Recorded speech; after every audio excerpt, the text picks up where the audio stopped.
The first ships appeared on a Tuesday morning. They came without warning, sliding into Earth's orbit like dark shadows against the blue sky.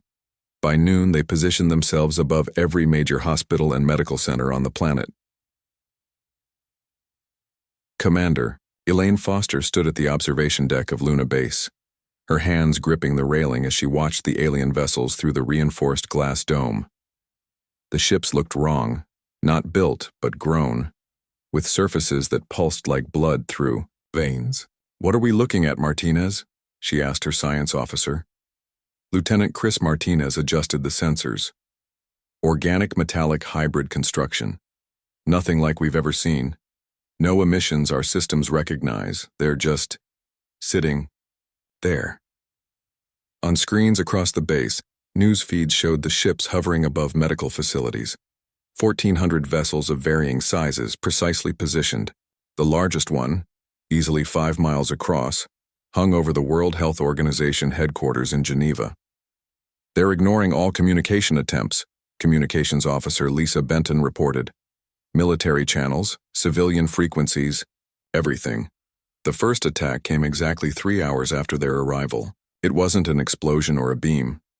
Instead, a strange violet light poured down from each ship, focusing only on hospital buildings. Inside Boston General Hospital, Dr. Keith Palmer was in the middle of explaining treatment options to a cancer patient when the ceiling began to glow purple. The light intensified, and both doctor and patient watched in confusion as the violet glow seemed to scan the room. Then suddenly, it focused only on Palmer. His patient screamed as the doctor's body began to dissolve into particles, drawn upward through the ceiling. Similar scenes played out in every medical facility. Doctors vanished mid-surgery. Nurses disappeared while checking IVs. Medical researchers were pulled from their labs. The violet beams took only those with medical training, leaving patients and other staff untouched but terrified. At the Pentagon, General John Warren received the first reports with stunned disbelief. "They're targeting medical personnel exclusively? That makes no tactical sense." "It makes perfect sense if you understand their objective," said Dr. Nicole Summers, the military's top xenobiologist. She pointed to the preliminary scans of the alien vessels. "Those ships aren't just organic metallic. They're crystalline neural networks, essentially living computers. My guess is they see our medical advances as the only real threat." The first communication came 6 hours after the abductions began. Every screen on Earth suddenly displayed the same image: a being composed of shifting purple crystal formations roughly shaped like a humanoid. "People of Earth." The being spoke in perfect English, its voice unnaturally harmonic. "We are the Fraxian Collective. Your species has been identified as a Category 7 biological threat. Your medical advancements have exceeded acceptable parameters for your developmental stage. We have removed your healing specialist to study and contain this anomaly." The message continued, explaining that humans would be allowed to continue existing but under supervision. Medical knowledge would be strictly controlled. Any attempt to resist would result in more severe measures. In the days that followed, Earth's militaries launched everything they had against the Vraxian ships. Missiles disappeared into violet light fields before impact. Fighter jets lost power when approaching within a certain radius. Nuclear weapons simply failed to detonate. 3 days after the initial invasion, the remaining world leaders gathered in a bunker deep beneath the Rocky Mountains. General Patricia Dawson, head of United Earth Defense Force, addressed the grim-faced assembly. "Conventional weapons are useless. The Vraxians have technology centuries beyond ours, but they've made one critical mistake." She nodded to her aide, who dimmed the lights and activated a holographic display. "They took our healers, thinking that would weaken us. What they don't understand about humans is this: many of our greatest healers first learned their craft on battlefields." The hologram showed a classified military facility. Inside, soldiers in specialized suits underwent procedures that seemed both medical and military in nature. 10 years ago, after the first confirmed detection of non-Earth signals, we created Project Thanatos, a contingency plan for exactly this type of situation. The room grew quiet as Dawson explained. The Thanatos protocol had recruited soldiers who had suffered personal tragedies. those with little to lose and everything to give. Using experimental technology, these volunteers had been transformed into something new, something that walked the line between life and death. The Vraxians can detect life signs.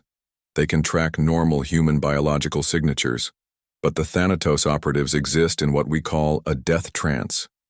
To all scans, they appear deceased, while maintaining full cognitive function and enhanced capabilities. A new image appeared, a man in his 40s with a stern expression and haunted eyes. This is Captain Ryan Blackwood, leader of Thanatos Squad. He lost his family in an attack 5 years ago and was the first volunteer. Dawson's voice grew quiet. The Vraxians studied us and decided our healers were the threat. They never considered our warriors. In the medical wing of the bunker, Dr. Alan Rivera worked tirelessly, helping those injured in the chaos following the abductions. Once a military surgeon, he had transitioned to research after his wife died from an incurable disease. His nanomedicine work had been revolutionary and classified. A soldier approached. "Dr. Rivera, General Dawson requests your presence in operations." Rivera followed, washing blood from his hands as he walked. He had been working for 72 hours straight, trying to cover the work of 6 missing doctors. In the operations room, Dawson introduced him to a group of unusual soldiers. They stood perfectly still, their eyes alert, but bodies seemingly relaxed in a way that seemed almost unnatural. "Dr. Rivera, meet the Thanatos Squad. You'll be joining their mission." Rivera looked confused. "I'm needed here. We're overwhelmed with casualties." "You're needed more for this," Dawson said. "Your nanomedicine research is the key to upgrading their systems to target Vraxian biology." Captain Blackwood stepped forward. His movement was fluid, yet strange, as if gravity affected him differently. "The Vraxians took our healers," Blackwood said, his voice calm but with an edge like a scalpel. "Now we're going to show them what happens when you push humans too far. They wanted our medical knowledge? They'll get it. Delivered by our Reapers."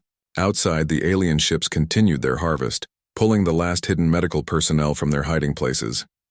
The Vraxians believed they had neutralized Earth's greatest threat. They had no idea they had just triggered their own destruction. The underground facility hummed with activity. 5 levels beneath the surface, in a section labeled only as Medical Research, Dr. Alan Rivera worked with intense focus. Around him, specialized equipment monitored the vital signs of 12 Thanatos operatives who lay perfectly still on examination tables. "Their readings are impossible," said Dr. Olivia Harmon, the lead scientist of Project Thanatos. She pointed to a screen where Captain Blackwood's vitals displayed. No heartbeat, no brain activity detectable by standard means, yet full consciousness maintained. Rivera studied the nanite samples under a microscope. "The original design was brilliant, but we need to modify them to interface with Vraxian biology." For 3 days, Rivera barely slept. The nanites that gave the Thanatos team their abilities were originally designed for medical applications, microscopic robots that could repair tissue damage and interface with the human nervous system. Rivera had pioneered the technology while searching for a cure for his wife's disease. After her death, the military had approached him, seeing other potential uses. In a secure conference room, General Dawson met with world leaders to explain the plan. "The Vraxians have taken almost 70% of Earth's medical personnel," she said. "Their ships are impenetrable to our weapons, but not to humans they believe are already dead." President Clark looked skeptical. "You want to send in 12 soldiers against an entire alien fleet?" "12 soldiers unlike any others," Dawson replied. "And 1 doctor who understands both the nanite technology and the medical expertise the Vraxians are harvesting." Captain Blackwood sat alone in his quarters, looking at a photo of his wife and twin daughters.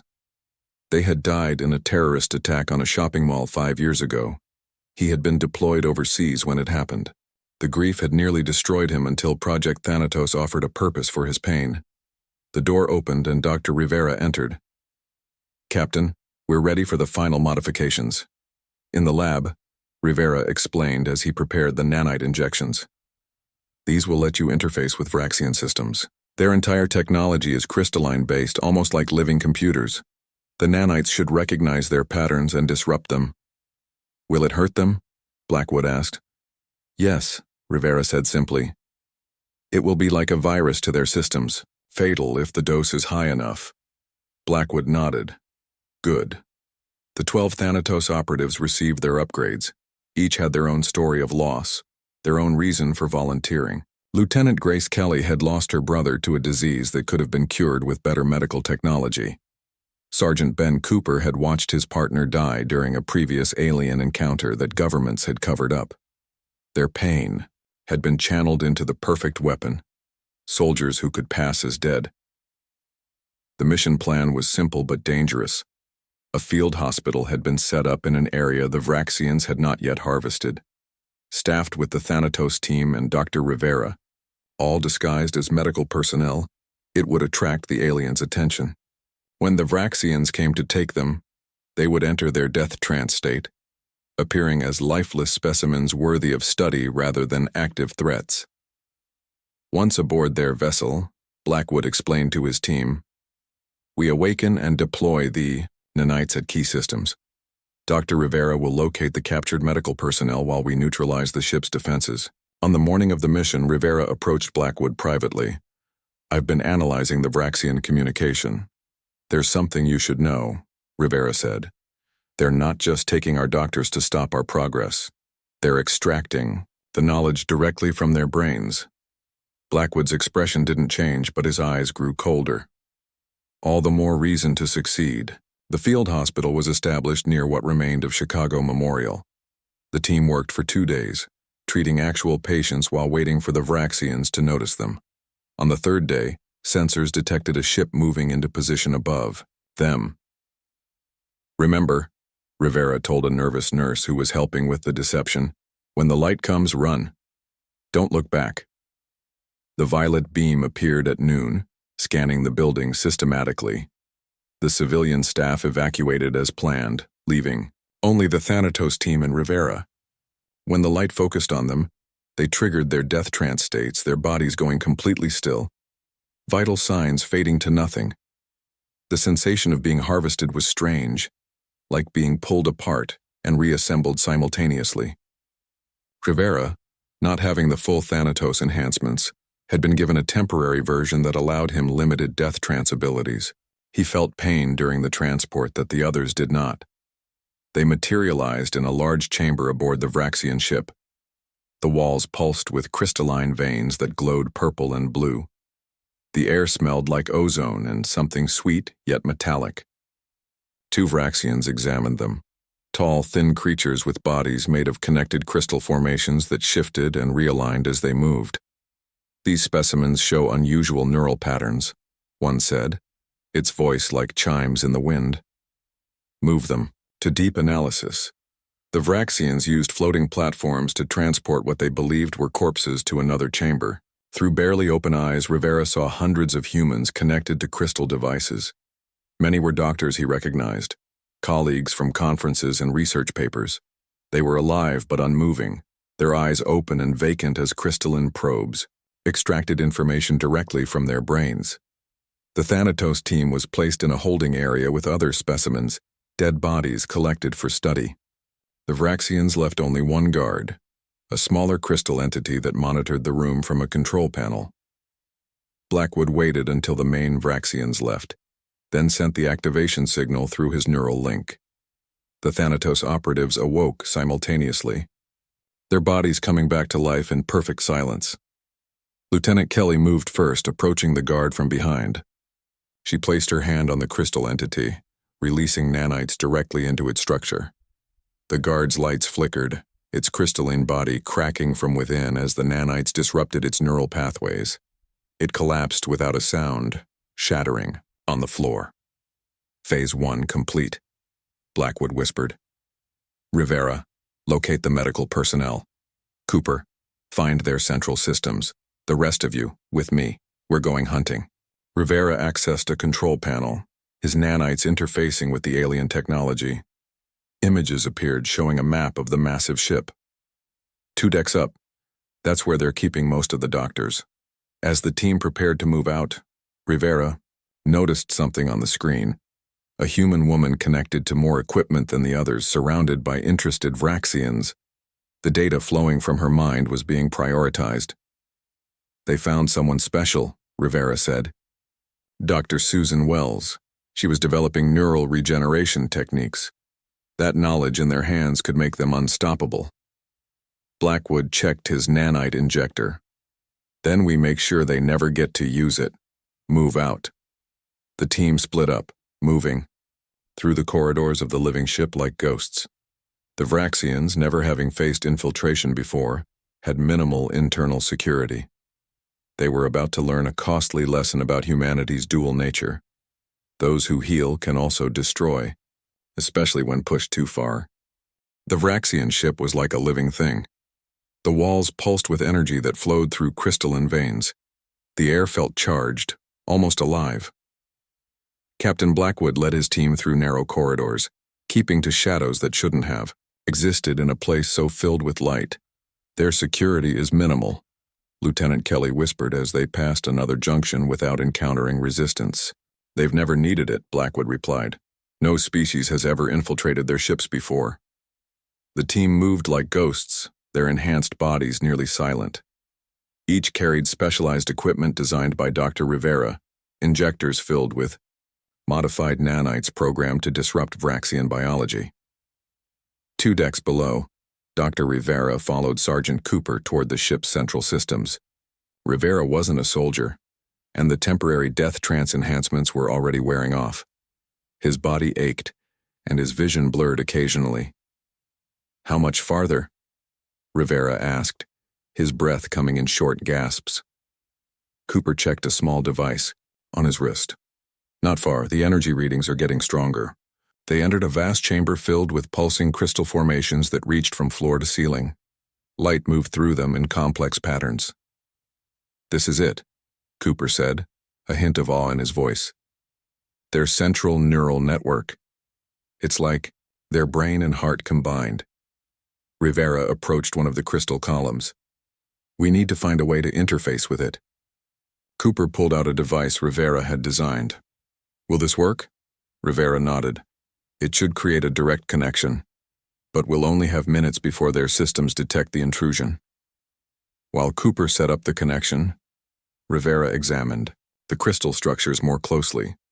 These formations, they're not just technology. They're alive somehow.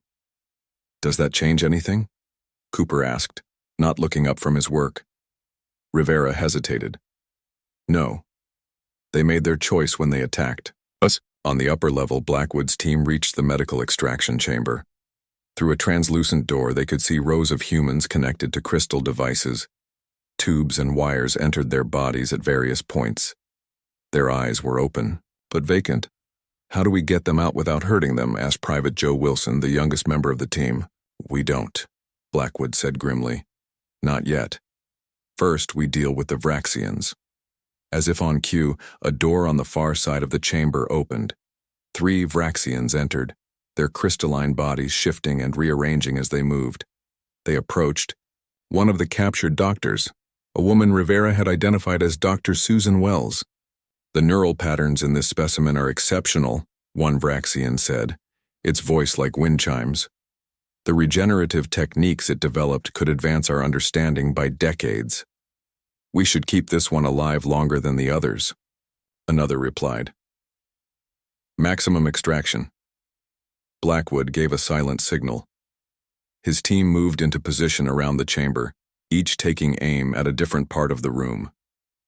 In the neural chamber, Rivera and Cooper completed their connection to the crystal network. Information flowed into Rivera's device too fast to comprehend fully. They're extracting everything, Rivera said, horror in his voice. Not just medical knowledge, personal memories, experiences, feelings. They're draining them completely. Cooper's face hardened. Can you locate where they're storing all that stolen knowledge? Rivera's fingers moved across the screen. Yes, It's being channeled to some kind of central database, but there's something else. He paused, his expression changing. They're not just taking information. They're studying us, trying to understand why humans develop both healing and fighting skills. Their species separated those traits millennia ago. In the medical chamber, Blackwood gave the signal. Lieutenant Kelly moved first, approaching the nearest Vraxian from behind. She placed her hand against its crystalline body and released a stream of nanites directly into its structure. The effect was immediate. The Vraxian's body began to crack from within, light spilling from the fissures. It made a sound like breaking glass as it collapsed. The other Vraxians turned, their forms shifting rapidly in what might have been alarm. They had no time to react. The rest of the team struck simultaneously, each targeting a different Vraxian. Within seconds, the chamber held only shattered crystal fragments where the aliens had stood. "Secure the room," Blackwood ordered. "Wilson, check the humans. See if we can disconnect them safely."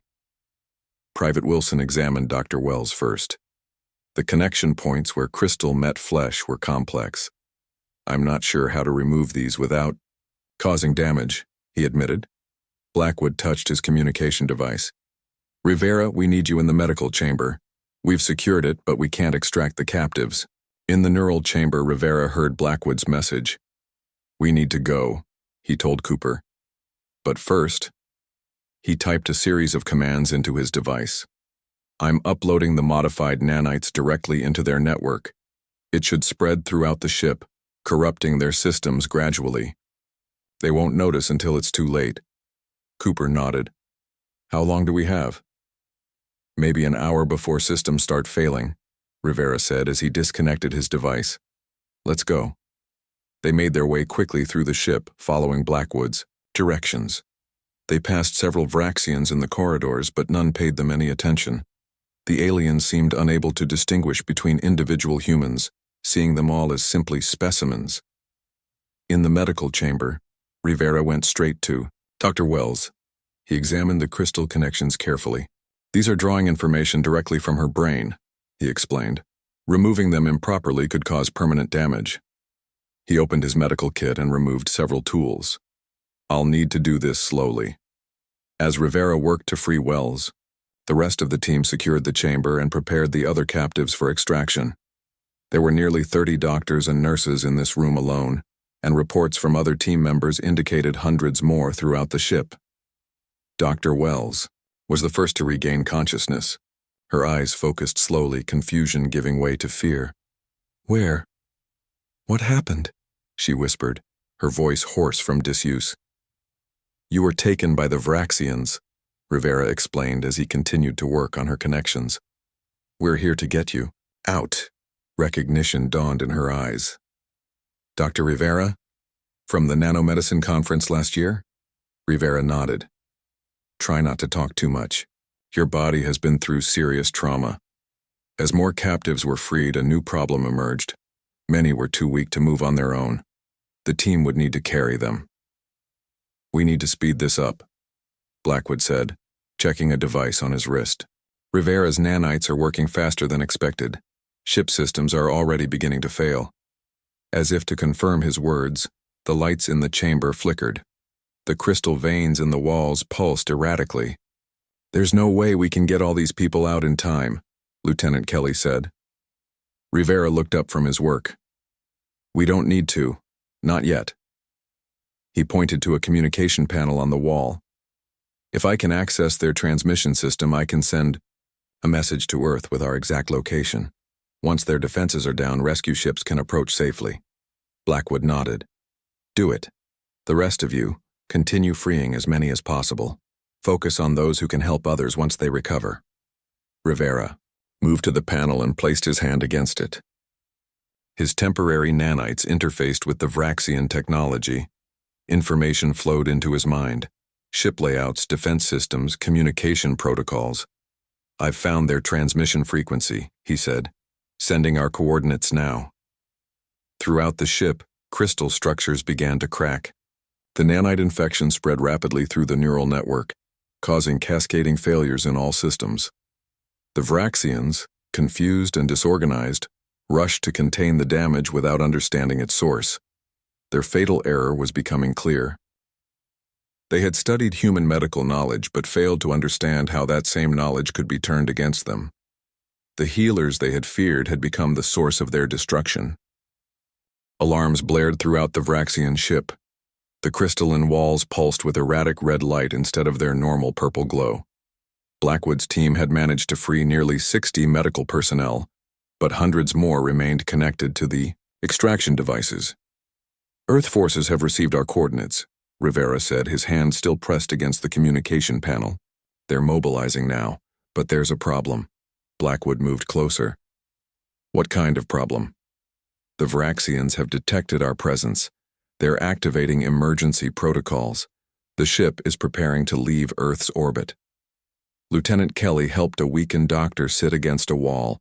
If they escape with all these people still aboard? That's not going to happen, Blackwood said firmly. He turned to Sergeant Cooper. How much longer until the nanites completely disable their systems? Cooper checked his device. At the current rate of spread, maybe 30 minutes. But if they isolate sections of the ship, they could slow it down. Rivera suddenly stiffened, his eyes widening as information flowed into his mind through the interface. They're not just leaving. They're sending a distress signal to the rest of their fleet. They're calling for help. Blackwood's expression hardened. We need to reach their command center. Cut off that signal before reinforcements arrive, Dr. Wells, still weak but regaining her strength faster than the others, approached them. I can help. While they were extracting my knowledge, I could see some of their thoughts too. The connection went both ways. I know where the command center is. Blackwood nodded. Lead the way. Rivera, you stay here with Cooper and Wilson. Keep freeing as many people as possible. Kelly, you and the rest come with me. The team split up. Wells guided Blackwood's group through corridors that grew increasingly unstable. Crystal formations cracked underfoot, and in some places, liquid dripped from the ceiling. The ship is dying, Wells observed. Good, Kelly replied. They encountered their first resistance at a junction 3 levels up. 5 Vraxians blocked their path, their crystalline bodies shifting into more aggressive configurations. Unlike the scientific staff they'd encountered earlier, these appeared to be guards of some kind, their forms sharp and angular. They see us as a virus now, Wells whispered, just like your nanites. Blackwood didn't hesitate. He signaled his team, and they attacked simultaneously. The Thanatos operatives moved with inhuman speed, striking before the Vraxians could react. Each touched a different guard, releasing concentrated nanite doses directly into their crystalline structures. The Vraxians shattered like glass, leaving only glittering fragments on the floor. Keep moving, Blackwood ordered. In the medical chamber, Rivera worked tirelessly to disconnect captives from the extraction devices. Each person required careful attention to avoid brain damage. Cooper and Wilson helped the freed doctors and nurses move to a safer location within the chamber. Some of these people have been connected for days, Rivera observed as he worked on a neurosurgeon from Tokyo. The Vraxians have extracted decades of knowledge and experience. Cooper nodded grimly. And they plan to do this to every medical professional on Earth. One of the freed doctors, a man named Frank Bennett, approached Rivera. Though weak, his eyes were clear and determined. I can help, he said. I'm a neurologist. Show me what to do. Soon, several recovered medical personnel were helping to free others. The work went faster, but Rivera knew they were racing against Tortu. The ship's systems were failing more rapidly now, and sections of ceiling had begun to collapse in the outer corridors. Blackwood's team reached the command center. It was a spherical chamber at the heart of the ship, filled with floating crystal formations that orbited a central pedestal. On the pedestal stood the largest Vraxian they had seen, nearly 8 feet tall, its crystalline body more complex and multifaceted than the others. The Overseer, Wells whispered. The Overseer turned as they entered, its form shifting and rearranging. Humans, it said, its voice deeper and more resonant than the other Vraxians. You are more dangerous than our analysis indicated. You made a mistake, Blackwood replied, stepping forward. You thought our healers were separate from our warriors. A biological anomaly, the overseer said. Most species specialize, healers or warriors, builders or destroyers. Humans persist in combining contradictory traits. Blackwood moved closer, his team spreading out around the chamber. That's what you don't understand. Our greatest strength comes from that contradiction. The overseer's form shifted again, growing, larger, more threatening. Your species is flawed, unpredictable, dangerous. Yes, Blackwood agreed. We are. The team attacked as one. The overseer was faster than the other Vraxians, its crystalline body shifting to avoid their touches. It struck back, a crystal arm extending suddenly to impale Private Lewis through the chest. Lewis fell, but not before releasing his nanites onto the overseer's arm. Cracks began to spread through the Vraxian's structure. Lieutenant Kelly flanked, the overseer, injecting more nanites into its back. The cracks spread faster, light spilling from the fractures. Still, the overseer fought, lashing out at Blackwood with razor-sharp crystal shards. The distress signal, Wells called out, pointing to a pulsing formation above the pedestal. That's the transmitter. Blackwood dodged another attack and leaped, higher than any normal human could jump. His enhanced body carried him to the transmitter. He pressed both hands against it, releasing a massive dose of nanites directly into the communication system. The effect rippled throughout the command center.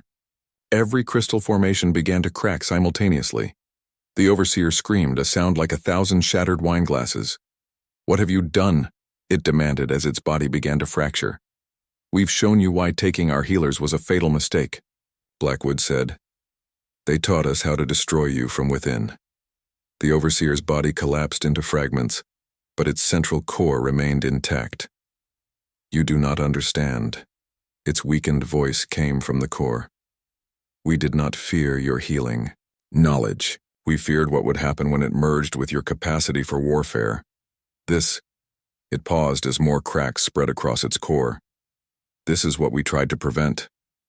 The core shattered, and the command center began to collapse around them. The entire ship trembled. We need to get everyone off this vessel now, Blackwood said into his communicator. Rivera, what's your status? We've freed about half the captives, Rivera's voice came back. Earth forces have breached the lower hull. Rescue teams are moving in. Throughout the ship, human military forces in specialized suits entered through openings created by the failing structure. They moved quickly, locating groups of freed medical personnel and escorting them to transport vessels that had docked alongside the Vraxian ship. In space around Earth, other Vraxian vessels began to react. Some attempted to flee, their systems already infected by nanites that had spread through their communication networks. Others tried to fight back, firing energy weapons that dissipated harmlessly against Earth's newly raised shields, technology reverse-engineered from the Vraxians' own defenses. On the bridge of the Earth Defense Force flagship, General Dawson watched as the first Vraxian ship began to break apart. Get our people out of there, she ordered. All of them. Blackwood led his remaining team members and Dr. Wells through collapsing corridors back toward the medical chamber. They passed, rescue teams moving in the opposite direction, guiding weakened doctors and nurses toward extraction points. The ship won't last much longer, Wells said as a section of wall crumbled nearby. We're not leaving anyone behind, Blackwood replied. Not after what they've been through. They reached the medical chamber to find Rivera, and the others had freed most of the remaining captives. Those still connected were being carefully removed by specialized medical teams from Earth. Captain, Rivera called out when he saw Blackwood. The nanites have spread to every Vraxian ship in orbit. They're all beginning to fail. Blackwood nodded. Then let's get everyone home. As they evacuated the final captives from the dying ship, Rivera paused to look back at the Vraxian technology. We could learn so much from this, he said. Despite what they did, their medical knowledge was centuries ahead of ours. We'll study what remains, Blackwood said. But we'll do it our way. The human way. The last transport departed as the Vraxian ship began to break apart. Across Earth's orbit, other alien vessels were suffering the same fate. their crystalline structures shattering from within. The Vraxians had come to prevent humans from combining medical knowledge with warfare capability. Instead, they had triggered exactly the response they feared most, and learned too late why attacking Earth's healers had been a fatal error. 3 months after the Vraxian invasion, Earth was still recovering. The purple ships that had once filled the sky were gone, leaving only fragments that scientists collected and studied. In hospitals around the world, the returned medical personnel resumed their work, many forever changed by their experience. Dr. Alan Rivera stood at a window in the newly established Vraxian Research Center, watching as researchers examined crystal fragments under specialized equipment. The building had once been a military base, but General Dawson had insisted it be converted for medical research. "Finding anything interesting?" asked Dr. Susan Wells as she joined him at the window. Rivera nodded. Their technology was incredible. Wrong in how they used it, but incredible. The way their crystalline structures could store and process information, it's revolutionizing our neural research. Wells smiled faintly. Good things from bad experiences. A very human approach. After their rescue, the freed medical personnel had shared something unexpected. During the extraction process, information had flowed both ways. While the Vraxians took human medical knowledge, the connected humans had received flashes of Vraxian science and culture. These fragments, combined with the recovered technology, accelerated Earth's scientific progress by decades. In a secure wing of the center, the Thanatos operatives underwent evaluation. The nanite technology that had given them their abilities was being carefully studied and modified. Captain Blackwood sat patiently as Dr. Olivia Harmon examined his brain scans. The death trance modifications seemed to be evolving, she noted. Your body is integrating the nanites more completely than we expected. Blackwood stared at his hands. Is that dangerous? Not dangerous, she replied, but unprecedented. You're becoming something new, Ryan. All of you are.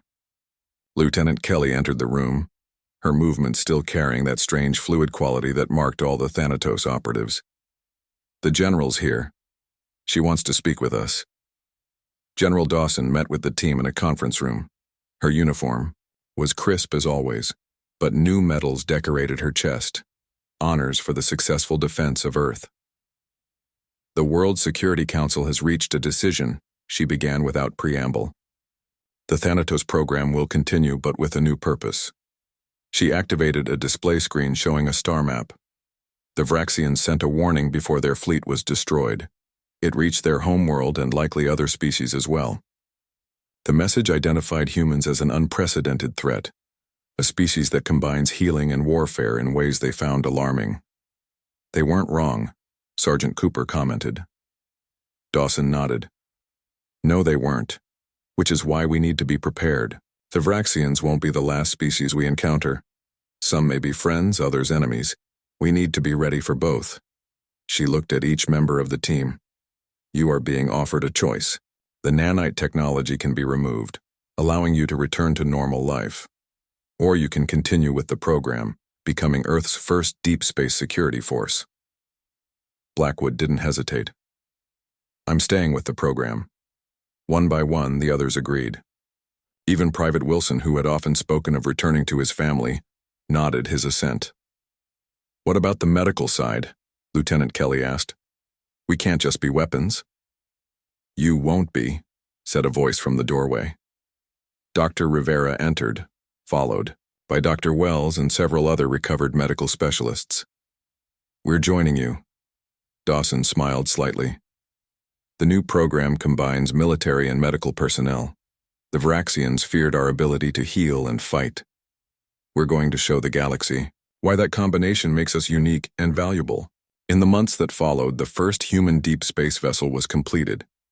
Built using reverse-engineered Vraxian technology combined with Earth innovations, the ship was named Mercy's Edge, a name that reflected its dual purpose. On the day of launch, Dr. Rivera walked through the medical bay, checking equipment. The facility was state-of-the-art, combining human medical knowledge with Vraxian technology. He stopped at a crystal formation that had been installed in the center of the bay. Will it work? Dr. Wells asked as she joined him. The tests were positive, Rivera replied. This crystal matrix can store and transfer medical knowledge directly. A doctor in this bay could instantly share their expertise with others. It's like what the Vraxians did to us, but consensual and controlled. Wells touched the crystal surface gently, taking something meant to harm and turning it into something that helps. Very human of you, Alan. On the bridge, Captain Blackwood reviewed final preparations with Lieutenant Kelly. The ship's crew was an even mix of military and medical personnel, each cross-trained to understand the other's role. Deep Space Patrol reporting ready, Captain, Kelly said. Blackwood nodded. Navigation? Course plotted for the outer solar system, then to Alpha Centauri, replied Navigator Joe Garcia. First contact package prepared according to Dr. Wells. Specifications. Blackwood turned as General Dawson entered the bridge. She inspected the area with a critical eye before facing him. The Security Council has approved your mission parameters, Captain, she said formally. Explore, establish peaceful, contact where possible, defend Earth's interests where necessary. And the special directive? Blackwood asked. Dawson's expression softened slightly. Find any species who may need our help. Show them that humanity's greatest strength is not just our ability to fight, but our drive to heal. As the Mercy's edge. Prepared for departure, Rivera stood at a viewport watching Earth grow smaller. Wells joined him, her hand finding his. Scared? She asked. Terrified, he admitted. But also hopeful. The Vraxians thought our combination of traits made us dangerous. It does, she said. But it also makes us compassionate. We can fight when we must, heal when we can. Throughout the ship, the Thanatos operatives took their positions, their enhanced bodies ready to protect the vessel and its mission. But now they worked alongside the very healers they had saved, both groups learning from each other. In his quarters, Blackwood looked at the photo of his lost family one last time before placing it in a drawer. The pain would always be there, but it had new purpose now. Captain to all hands, he said into the ship-wide communication system. Final launch sequence initiated. We carry with us the hopes of Earth and the memory of those we've lost. But we also carry a message to the galaxy. Humanity stands ready to heal or to fight as circumstances demand. The Mercy's edge lifted away from Earth's orbit, its engines flaring blue against the blackness of space. It carried within it the very duality the Vraxians had feared, healers and warriors working as one. The final message, sent by the dying, Vraxian fleet spread through the galaxy. Avoid Earth. The humans are not as they appear. They heal and destroy in equal measure. What the message failed to understand was that this warning would attract as many species as it repelled. Some would come seeking conflict, testing humanity's strength. Others would come seeking help, drawn by the promise of a species that valued both preservation and protection. Either way, humanity was ready. The attack on Earth's healers had indeed unleashed the Reapers. But in doing so, it had forged something new. A humanity that embraced both aspects of its nature and was stronger for it.